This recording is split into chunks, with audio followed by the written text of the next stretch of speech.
Hi, we're here with Lieutenant Christine Shores from the Cahaba Valley Fire District, and she's going to talk to us today about community risk reduction. I'm not even sure what that means. Explain that to me. Right. Well, I think a lot of people are more familiar with the term fire safety, and that's been around since 1922. I think we probably all grew up with stop, drop, and roll, so much that you thought people were just going to burst into flames just walking down the street, So in 2020, the NFPA, which is the National Fire Protection Association, or Prevention Association, or Protection, sorry, created a standard 1300, which is community risk reduction. And the goal was to create programs for fire departments to broaden the safety information that they were providing instead of just, if your house is on fire, what do you do?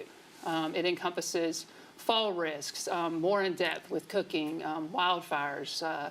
We partner a lot with local agencies, law enforcement, even, weather. We promote weather radios, how to be safe in parking lots, things of that nature.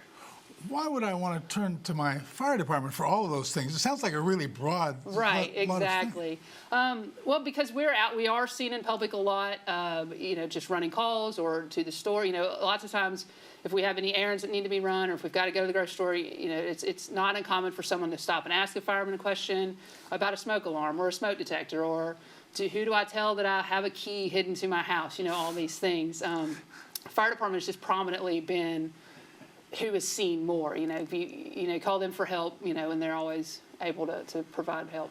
So do you go out and help people resolve things that might hurt them in their own house? For sure. A lot of times it's relayed on scene. For instance, if we have an elderly that we go kind of regularly, they're falling a lot or whatnot, we'll kind of evaluate the scene and why are they falling? Is it they need a walker? Do they have a walker but they have floor runners that they keep getting the walker caught on, or that type of thing, to help educate them on ways so that you weren't hurt this time when you fell, but next time there could be an injury involved. So we know that smoke detectors save lives. Is there any evidence that what you're doing is saving lives? Well, we like to think.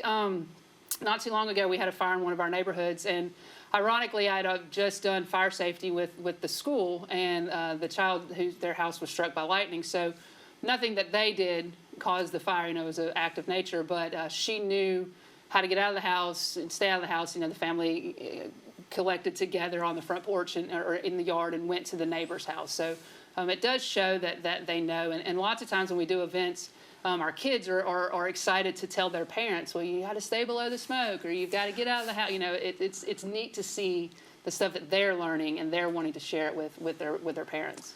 Are there things that people in the community can do to get a hold of you to help reduce risks too? Yeah, for sure. We use our Facebook page a lot. But it's harder to reach those seniors, so a lot of it is done at public events, festivals, that kind of thing. I also have a PowerPoint presentation that I can come to the community and do. I've done it with a couple of our senior sipping coffee type of groups and things like that, and it just covers, like I said, fire safety, fall safety, but we also make a point to teach them about scams and parking and when to be out safely shopping and all kinds of areas of safety in general. Well, thank you very much.